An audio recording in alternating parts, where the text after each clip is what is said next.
standard, which then transferred into the Bretton Woods Agreement, so the Second World War. And then in Palestine, with the Bretton Woods, the United Nations, everything was set up, the government and the control. Winston Churchill also mentions the astounding number of Jews in positions of influence at the time of the revolution. This phenomenon is maintained all along, right up to the present day. Of the 25 leaders of the revolution, all of them were Jews, including Lenin.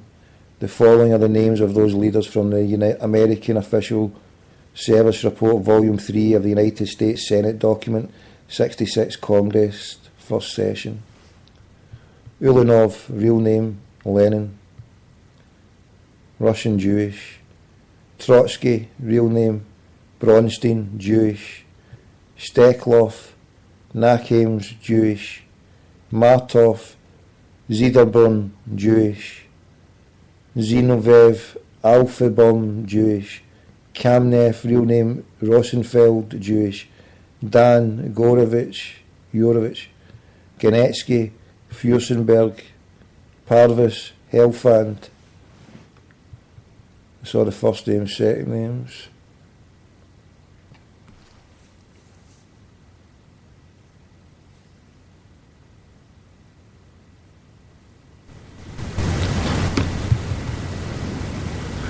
Right, and I think I'm just scrolling down. There's one part I want to read out.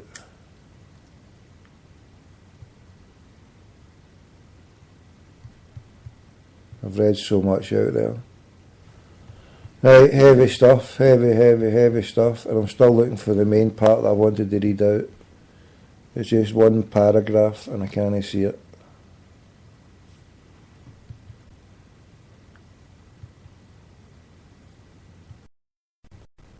There was a letter from Baron de Hersch.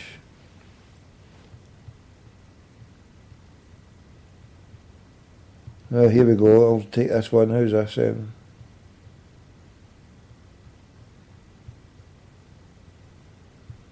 Miles Copeland, in his autobiography, The Game Player, pages 68-69, confirms that President Roosevelt allowed the Japanese to destroy America's Pacific Fleet and hundreds of his own people. Having already broken Japanese codes, Copeland's new boss informed him about the meeting between CIA Admiral Sidney Sewers and President Harry Truman. When Sewers promised that America would never again suffer an attack like Pearl Harbor, Truman said that he obviously had not received his secret briefing. Otherwise, he would have known that President Roosevelt got the intelligence and he decided to let the Pearl Harbor attack happen as a way of rousing an otherwise apathetic populace.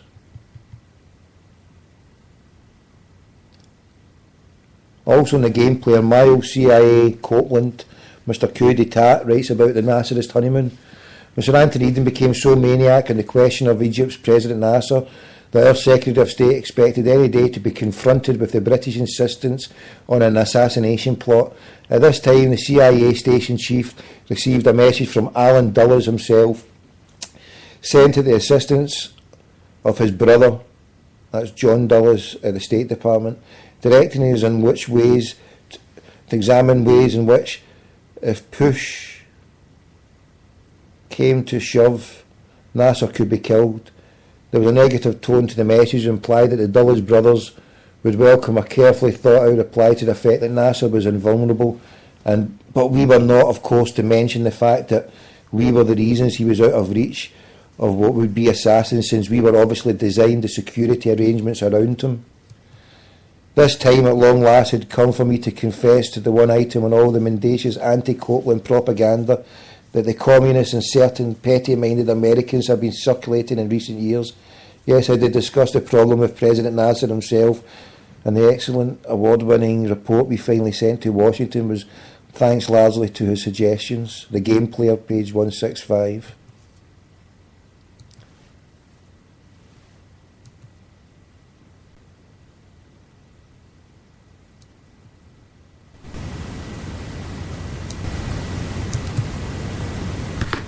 Then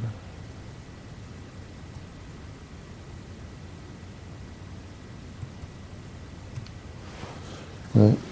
And now I must make an even more arresting admission.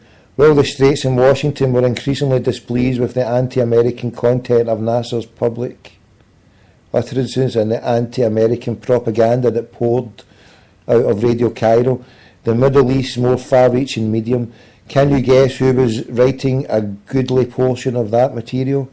We were. We understood, as Nasser did, that at the time the new regime's hold on the country depended on it being consistently and convincingly anti-American, and that Nasser couldn't even risk an indication of reasonableness towards our various Middle Eastern policies. We took pains to make it subtly counterproductive, of course, and we included a lot of patent nonsense, but we kept virtually in control of its production. I wanted to find and groom a messiah who would start out in Egypt and then spread his word to Africans and perhaps other third world peoples. Our chosen one, I said, should be able not only to arouse hopes but to turn them into valid expectations and actually lead underprivileged peoples of the world to better well-being, health and security, and above all, freedom, and would at the same time immunise them against false prophet, meaning genuine Islam, page 147. One is tempted to ask, who was writing Saddam Hussein's speeches? Looks like we've been informed. Looks as we have been informed can be very deceiving. Yes, indeed. So there you go. Nasser at the time was being anti-American, but it was Americans that were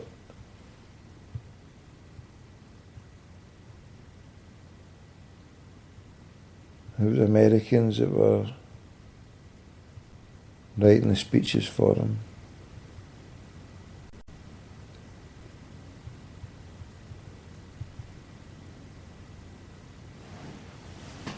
Right, I'm looking for this here, but I can't see it.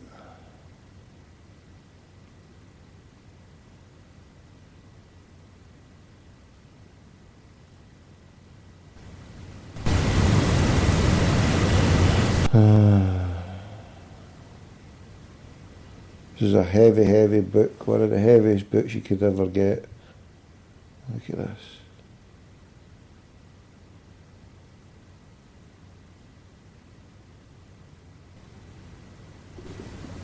Talks about the protocols of the elders of Zion.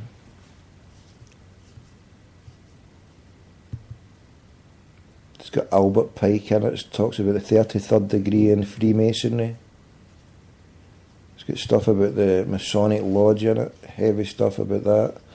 Saudi Arabia Freemasonry in the Saudi Arabian Peninsula. Red Sea Lodge, number 919, Pyramid Lodge of Past Masters, 962. Right.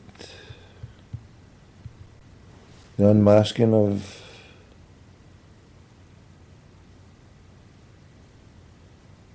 I better not say that word.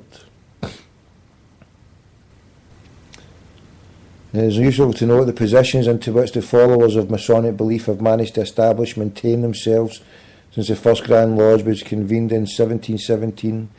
Today it still has among its dignitaries members of the aristocracy, the legal profession, the armed forces, bankers, financiers, accountants, politicians, civil servants, doctors, professors, members of the clergy, show business, espionage, the judiciary, the police, business, commerce, etc., etc., etc.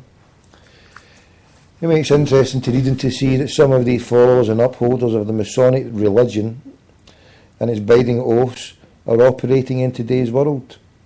According to the official Masonic Yearbook of 1985-86, there are 1,676 Masonic lodges operating in London, with another 5,785 lodges in Britain's 47 provinces.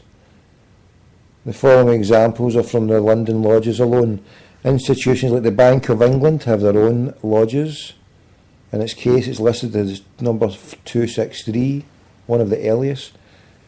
Lloyd's Bank, not surprisingly, is the Black Horse of Lombard Street, number 4155. The Chartered Accountants Lodge is Lodge number 3162. Certified Accountants number 7582. Other organisations include the City of London National Guard, the City of London Red Cross, the City of London Rifles, the City of London Lodge of Installed Masters, the City of Westminster, City University, the Gray's Inn, the Guildhall School of Music, the Middlesex Hospital, the National Westminster Bank, number 364. Even educational establishments have their own lodges, like the Northern Polytechnic, Oxford and Cambridge Universities, number 118. Even public schools installed masters have one, together with the Royal Air Force, the Royal Albert Hall, the Royal Colonial Institute, the Royal Dental Hospital, the Royal Engineers, the Royal Naval College and United Services. Even borough councils like St Marylebone and Westminster City Council have their lodges of their own, as do the Stationers' Company, Trinity College Dublin, along with the universities of Durham, Edinburgh and London. Can be seen as a small sample of organisation that craft and royal arts influence is extremely well spread, and that no office or branch of government is free from its influence, particularly our cohorts, which are full of Masonic judges and officials. This is why Professor Christa, in the inaugural lecture at Salford University on February 12, 1992, entitled "The King's New Clothes," stated that British courts are controlled by banks and insolvency practitioners. Some authors of the United Grand Lodge of England in 1985-86, Grand Master, the Duke of Kent. Programme Master, Right Honourable Lord Cornwallis. Deputy Grand Master, Honourable Edward Latham Baillieu. Assistant Grand Master, Lord Farnham. Senior Grand Warden, Viscount Gough. Junior Grand Warden, Sir Peter Lane. Grand Chaplain, Reverend Dr. Michael Morgan. Grand Secretary, Michael Bernard Shepley Higham. President, Grand Secretary Charity, Sir John Reader Welch. Viscount Chelsea. The Earl of Eglinton and Winton. The Marquess of Northampton, a sponsor of the Golden Dawn Centenary.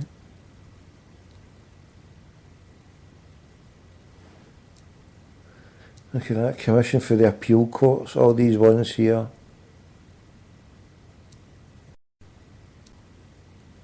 Just a Masonic cabal, is it? So it is. Look at all these ones here. His Honour Judge Michael Goodman.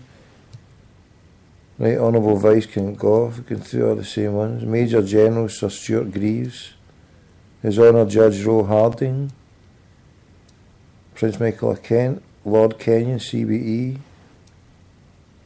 Lord Langford.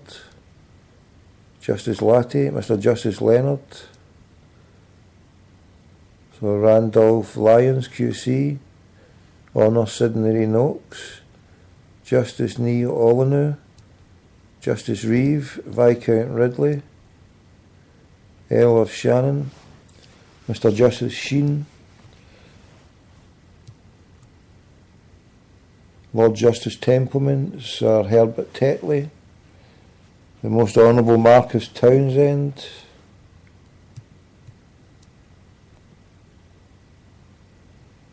of the above list of 80 Grand Officers, 41 are judges, 3 are Army Major Generals, the rest are QCs, Honourable and Right Honourable Lords and Gentlemen, 1 Member of Parliament, several senior clergymen and 2 leading members of our royal family. Over 30 of them have taken the oath in the name of the comment I don't like to say unless I take protection. But I'm not going to say it anyway, I've read it, so that's my protection.